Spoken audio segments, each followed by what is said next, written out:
Israel যদি ইরানের হামলার পাল্টা জবাব অস্ত্র দিয়েই দেয়, তাহলে ইরান ইসরায়েল যুদ্ধ রূপ নিতে পারে মহাযুদ্ধে, যে যুদ্ধে জড়িয়ে পড়তে পারে বিশ্বের সব পরাশক্তিগুলো। এখন পর্যন্ত ইসরায়েলে ইরানি হামলা নিয়ে কোন দেশ কি অবস্থান নিল তা জানাচ্ছেন সহকর্মী ইমতিয়াজ আলম।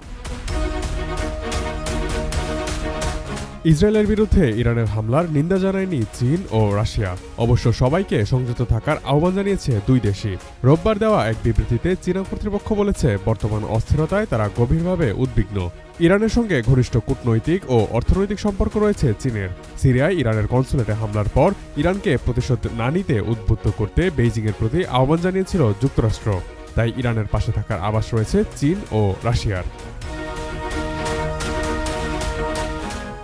মধ্যপ্রাচ্যের শক্তিশালী অর্থনীতির দেশ সৌদি আরবের অবস্থান কোন দিকে সেটি জানার আগ্রহ রয়েছে বিশ্ববাসীর। ইরান ইসরায়েল সংঘাতে গভীর উদ্বেগ প্রকাশ করেছে সৌদি। আরব দেশটি সব পক্ষকে সংযত থাকার আহ্বান জানিয়েছে। সংঘাত যাতে বিস্তার লাভ না করে সেজন্য জাতিসংঘ নিরাপত্তা পরিষদের হস্তক্ষেপও কামনা করেছে দেশটি। রাজনৈতিকভাবে ইসরায়েলের মিত্রদেশ ভারত। বহু ভারতীয় নাগরিক কর্মসূত্রে ইসরায়েলে অবস্থান করছেন, তাই নাগরিকদের নিরাপত্তায় উদ্বিগ্ন ভারত। এক বিবৃতিতে ভারত বলেছে, ইসরায়েল ও ইরানের মধ্যে যে সংঘর্ষ হচ্ছে তাতে পরিস্থিতি উত্তপ্ত হয়ে উঠছে। এ নিয়ে আমরা ভীষণভাবে উদ্বিগ্ন। আমরা তাই উভয় পক্ষকে আহ্বান জানাচ্ছি যাতে দ্রুত পরিস্থিতি শান্ত করা হয়।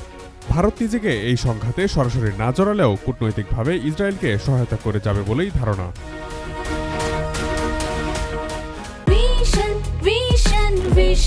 100% কপার কন্ডেন্সারে তৈরি ভিশন ফ্রিজ, তাই গুণে মানে অটুট থাকে বছরের পর বছর। লন্ডন ভিত্তিক news website middle East Eye জানিয়েছে, সৌদি আরব, সংযুক্ত আরব আমিরাত, ওমান ও কুয়েত মার্কিন যুক্তরাষ্ট্রকে এসব দেশে অবস্থিত ঘাঁটিগুলো ব্যবহার করে ইরানের বিরুদ্ধে হামলা না চালানোর আহ্বান জানিয়েছে। পারস্য উপসাগরীয় দেশগুলো আমেরিকাকে এই কথা স্মরণ করিয়ে দেওয়ার চেষ্টা করেছে যে চুক্তির ভিত্তিতে মার্কিন সেনা মোতায়েন করা হয়েছে তাতে অন্য দেশে হামলা চালানোর কথা বলা হয়নি। এমনকি মার্কিন যুদ্ধ বিমানগুলো যাতে এসব দেশের আকাশসীমা ব্যবহার করে ইরানে হামলা চালাতে না পারে সে চেষ্টাও করছে পারস্য উপসাগরীয় আরব দেশগুলো। ল্যাটিন আমেরিকার দেশ আর্জেন্টিনা এক বিবৃতিতে ইসরায়েলের প্রতি সংহতি জানিয়ে ইরানের নিন্দা জানিয়েছে।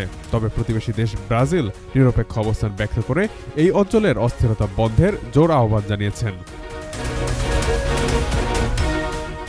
ইরানের হামলার নিন্দা জানিয়ে ও ইসরায়েলের প্রতি সমর্থন ব্যক্ত করে বিবৃতি দিয়েছে কানাডা ও যুক্তরাজ্যের প্রধানমন্ত্রী। বিবৃতি দিয়ে ইসরায়েলের প্রতি পূর্ণ সমর্থন জানিয়েছে ফ্রান্স ও জার্মানিও। ইউরোপীয় ইউনিয়ন ও G7 ইরানের হামলার নিন্দা জানিয়ে উত্তেজনা না বাড়াতে সব পক্ষকে আহ্বান জানিয়েছে। তুরস্ক ইরানের হামলার নিন্দা জানায়নি, তবে এই অঞ্চলে উত্তেজনা না বাড়িয়ে সংকট সমাধানে কূটনৈতিক পথ বেছে নেওয়ার আহ্বান জানিয়েছে। এদিকে হামলার পরপরই যুক্তরাষ্ট্রের প্রেসিডেন্ট জো বাইডেনের সাথে ফোনালাপ করেছেন ইসরায়েলের প্রধানমন্ত্রী বেনিয়ামিন নেতানিয়াহু। ফোনালাপে বাইডেন বলেছেন, ইরানের বিরুদ্ধে কোনো আক্রমণাত্মক অভিযানে অংশ নেবে না যুক্তরাষ্ট্র। এই ধরনের অভিযানকে সমর্থন করবে না তারা। তবে পরবর্তীতে মার্কিন প্রেসিডেন্ট জো বাইডেন জানিয়েছেন, ইরানের হামলার সমন্বিত কূটনৈতিক জবাব দিতে G7 নেতাদের সঙ্গে আলোচনা করবেন তিনি।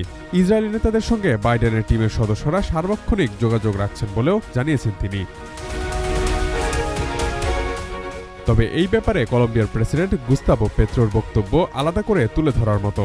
তিনি বলেছেন, ইরানের এই হামলা অনুমান করার মতোই ছিল। বিশ্ববাসীর যখন তাদের অর্থনীতিকে কার্বন শূন্য করে গড়ে তোলার সময়, তখন আমরা তৃতীয় বিশ্বযুদ্ধের দ্বারপ্রান্তে এসে দাঁড়িয়েছি। মার্কিন যুক্তরাষ্ট্রের নিন্দা করে তিনি বিবৃতিতে বলেছেন, যুক্তরাষ্ট্রের সমর্থন বাস্তবে গণহত্যার পক্ষে।